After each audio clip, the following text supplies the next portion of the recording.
ये थियरी 100% नहीं इस पर आता है, but still this was guiding principle की the main thing was that every orbit is stationary, means you have to give a fixed quantum of energy to shift the electrons from one orbit to another. ये सबसे बड़ा achievement था।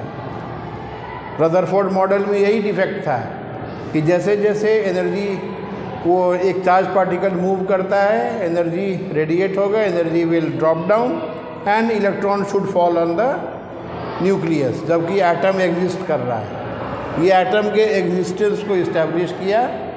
Okay, तो के shell का capacity जो है वो होता है 2 का,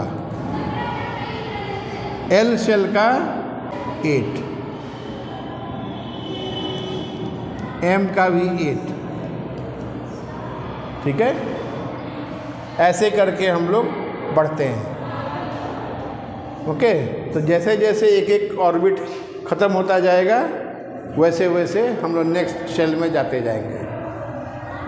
ठीक है, एक एग्जांपल देते हैं। जैसे मैग्नीशियम इज़ 12, मैग्नीशियम 12 है एटॉमिक नंबर। अभी एटॉमिक नंबर से ही मतलब है, मास से नहीं। तो पहला शेल में ये न्यूक्लियस है, इसको पॉजिटिव कर दो, 1 2, तो के भर गया। के के बाद में एल शेल में, एल में 1 2 3 4 5 6 7 8, ये ना देखो, गिनो, 2 2 4 2 6 2 8, तो 8 + 2 कितना हो गया? 10। 2 आर लेफ्ट, तो rest 2 will go in the M shell. 1 2 हुआ। तो इससे हम लोग वैलेंसी भी बहुत आराम से निकाल लेते हैं। देखो, जैसे जैसे शेल बाहर जा रहा है ऊपर की तरफ, उतना वो न्यूक्लियस से दूर हो रहा है, उस पर अट्रैक्टिव फोर्स कम हो रहा है। So it is very easy to lose the outer most electrons. और एक कारण है कि अगर this shell is half filled या फुल फिल्ड तो इट इज़ स्टेबल। तो ये इसके बाद वाला शेल जो है पूरा भरा हुआ है, तो दिस इज स्टेबल शेल। तो मैग्नीशियम चाहेगा स्टेबल होना, तो it will lose 2 electrons. Valency कितना हुआ? 2। आर्गन का देखिए, आर्गन में सब में 8 है, के में 2, एल में 8, एम में भी 8। It is stable, it will not lose nor gain, इसीलिए इसका वैलेंसी क्या है? 0। इसको क्या बोलते हैं? नोबल गैस या रेयर गैस। ठीक है, because they will not combine with anything. By the way, अब तो खैर रेयर गैस कंपाउंड्स बन गया है आर्गन और जेनॉन का, बट टेक्निकली अभी भी हम लोग यही बोलते हैं। और ये ऑक्टेट रूल फॉलो करता है। पहला 20 elements follow the octet rule, मतलब 8 इलेक्ट्रॉन जैसे ही होगा वो स्टेबल हो जाएगा। 20 के बाद से ये चेंज तक क्योंकि तब और एक शेल ऐड होता है, वो आगे बताएंगे। क्लोरीन में ही देख लो,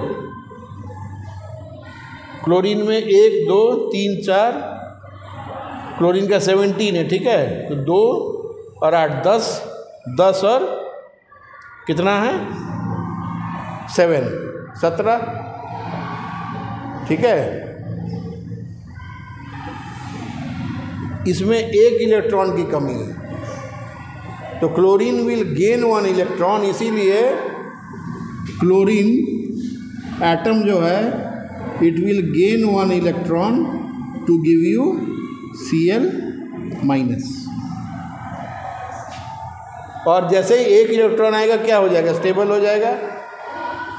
ठीक है, वही सोडियम का कितना है? सोडियम इज 11 है सोडियम। तो इसका क्या होगा? देख लो, यहाँ सामने है 2 8 10 1 11। अगर 1 निकल जाता है तो स्टेबल हो जाएगा, तो sodium will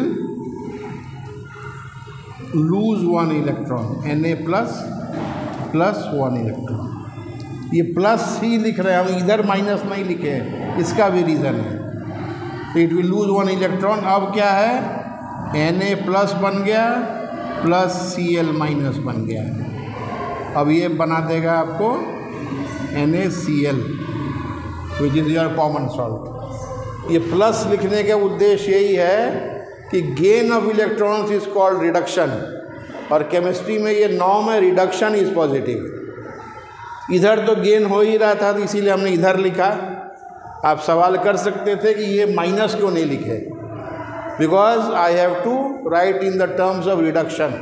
reduction is positive, gain of electron is positive. Na plus 1 electron will give you back sodium, इसीलिए ये रिवर्सिबल साइन होगा। सॉरी, यहाँ भी ये रिवर्सिबल होना चाहिए। ठीक है, ओके देन।